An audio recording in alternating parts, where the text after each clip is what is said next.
शानदार तिमाही नतीजों के बाद भारतीय शेयर बाजार में भी एआई और डेटा सेंटर थीम से जुड़े स्टॉक्स में अचानक फोकस बढ़ गया।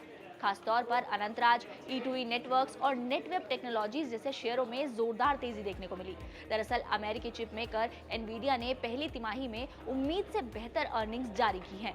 कंपनी का रेवेन्यू सालाना आधार पर 69% बढ़कर 44.1 अरब डॉलर तक पहुंच गया, जबकि नेट इनकम बढ़कर करीब 18.8 अरब डॉलर रही। सबसे बड़ी बात यह रही कि एनवीडिया का डेटा सेंटर बिजनेस रेवेन्यू 73% बढ़कर 39.1 अरब डॉलर तक पहुंच चुका है, जिसने बाजार को काफी प्रभावित किया है। एनवीडिया के सीईओ जेनसेन हुआंग ने कहा है कि दुनिया अब एआई इंफ्रास्ट्रक्चर बिल्ड आउट के नए फेज में एंट्री ले चुकी है और आने वाले समय में एआई फैक्ट्रीज और एक्सेलरेटेड कंप्यूटिंग की डिमांड तेजी से बढ़ेगी। इसी बयान के बाद ग्लोबल मार्केट्स में एआई लिंक्ड कंपनियों में बाइंग बढ़ गई। इसका असर भारतीय बाजार में भी दिखाई दिया। अनंतराज के शेयरों में 21 मई को करीबन 5% की तेजी देखने को मिली, क्योंकि कंपनी तेजी से डेटा सेंटर बिजनेस पर फोकस कर रही है।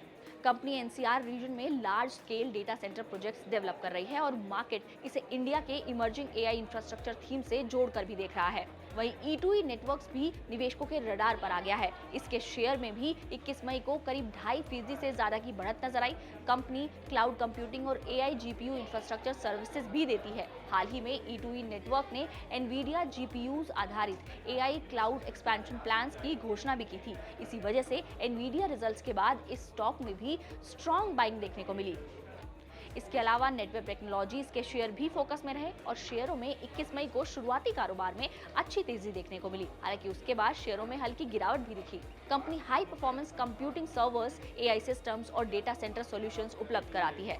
भारत में एआई एडॉप्शन बढ़ने के साथ नेटवेब जैसी कंपनियों को बड़ा बेनिफिशियरी माना जा रहा है। दरअसल एआई रेवोल्यूशन की वजह से दुनिया भर में डेटा सेंटर्स की डिमांड तेजी से बढ़ रही है। जनरेटिव एआई मॉडल्स को चलाने के लिए मैसिव कंप्यूटिंग पावर और जीपीयू इंफ्रास्ट्रक्चर की जरूरत पड़ती है। यही वजह है कि एनवीडिया जैसी कंपनियां रिकॉर्ड ग्रोथ दिखा रही हैं और इसके साथ ही एआई इकोसिस्टम से जुड़ी बाकी कंपनियां भी निवेशकों की नजर में आ रही हैं।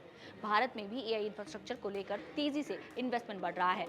रिपोर्ट्स के मुताबिक इंडिया का डेटा सेंटर मार्केट 2030 तक 20 अरब डॉलर से ज्यादा का हो सकता है। क्लाउड एडॉप्शन, एआई वर्कलोड्स और डिजिटल इकोनॉमिक ग्रोथ इस सेक्टर को सपोर्ट भी दे रही हैं। विशेषज्ञों का ये भी मानना है कि एआई थीम फिलहाल ग्लोबल मार्केट्स का सबसे बड़ा ग्रोथ ड्राइवर बना हुआ है, लेकिन साथ ही ये भी चेतावनी दी जा रही है कि इस थीम से जुड़े कई स्टॉक्स में वैल्यूएशंस काफी तेजी से बढ़ रहे हैं, इसीलिए वोलेटिलिटी भी बनी रहती है। फिलहाल एनवीडिया के मजबूत रिजल्ट्स ने साफ संकेत दिया है कि एआई बूम अभी शुरू हुआ है और यही वजह है कि भारतीय बाजार में एआई क्लाउड और डेटा सेंटर लिंक कंपनियां लगातार निवेशकों की रडार पर बनी हुई हैं।